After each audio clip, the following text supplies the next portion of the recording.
नमस्कार दोस्तों, witty wire Hindi में आपका स्वागत है। पिछली बार हमने जाना था कि महादेव के ऐलान के बाद कैसे पूरे ब्रह्मांड में हलचल मच गई थी और माता छाया अपने पुत्र शनिदेव को सूर्यदेव के श्राप से बचाने के लिए अकेले ही संघर्ष कर रही थीं। धीरे धीरे समय बीतता गया। माता छाया की ये भागदौड़, देवों और दानवों की उस अज्ञात शक्ति की खोज और शनिदेव का एकाकी जीवन, इसी तरह 12 साल बीत गए।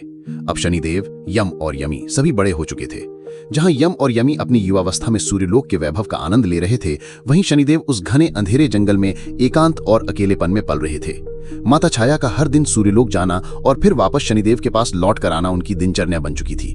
वे हर पल अपने पुत्र को सूर्यदेव के श्राप से बचाए रखने के लिए चिंतित रहती थीं। ब्रह्मांड के दूसरे छोर पर देवराज इंद्र और दानवों के गुरु शुक्राचार्य अपनी अपनी खोज में लगे हुए थे। 12 साल बीत जाने के बाद भी उन्हें उस नई शक्ति का कोई सुराग नहीं मिला था। उनके गुप्तचर हर जगह उस शक्ति की तलाश कर रहे थे, लेकिन वह कहां छिपी है इसका कोई पता नहीं था। एक दिन माता छाया सूर्यलोक में यम और यमी की देखभाल के लिए गई हुई थी। उसी समय 2 देवगण लकड़ियां काटने के लिए शनिदेव के जंगल में आ पहुंचे। उन्होंने अपनी कुल्हाड़ियां उठाईं और जंगल के सबसे पुराने और घने पेड़ को काटने की कोशिश करने लगे। यह सब देखकर युवा शनिदेव उनके सामने आए। अपनी शांत और गंभीर आवाज में उन्होंने उन देवगणों से कहा, तुम इस पेड़ को नहीं काट सकते, यह इस जंगल का जीवन है। लेकिन देवगणों ने उस कुरूप बालक की बात को अनसुना कर दिया। उन्होंने अहंकार से कहा, हम देवगण हैं, तुम एक साधारण बालक हो, हमें आदेश मत दो। देवगणों का अहंकार देखकर शनिदेव क्रोधित हो गए। उन्होंने पास पड़ी एक छोटी सी छड़ी उठाई और उसे उनमें से एक देवगण के पैर पर मार दिया। लकड़ी के स्पर्श मात्र से उस देवगण का पैर टूट गया। दर्द से कराहते हुए देवगण ने शनिदेव से एक क्षमा मांगी और उन्हें बचाने की विनती की।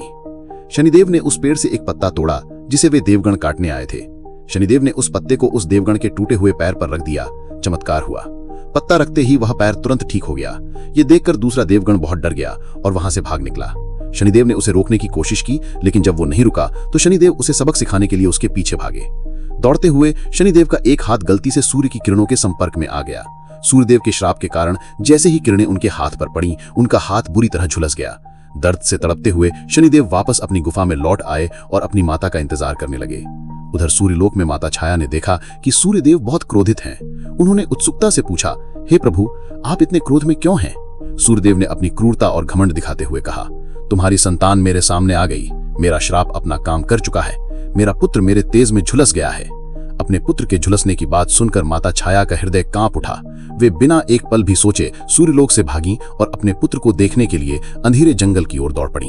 आपको क्या लगता है कि माता छाया अपने पुत्र को बचाने के लिए आगे क्या करेंगी? क्या सूर्यदेव का अहंकार कभी खत्म होगा? हमें कमेंट करके जरूर बताएं। ऐसी और रहस्यमयी कहानियों के लिए हमारे चैनल को सब्सक्राइब करें और इस वीडियो को लाइक करें। मिलते हैं अगली वीडियो में।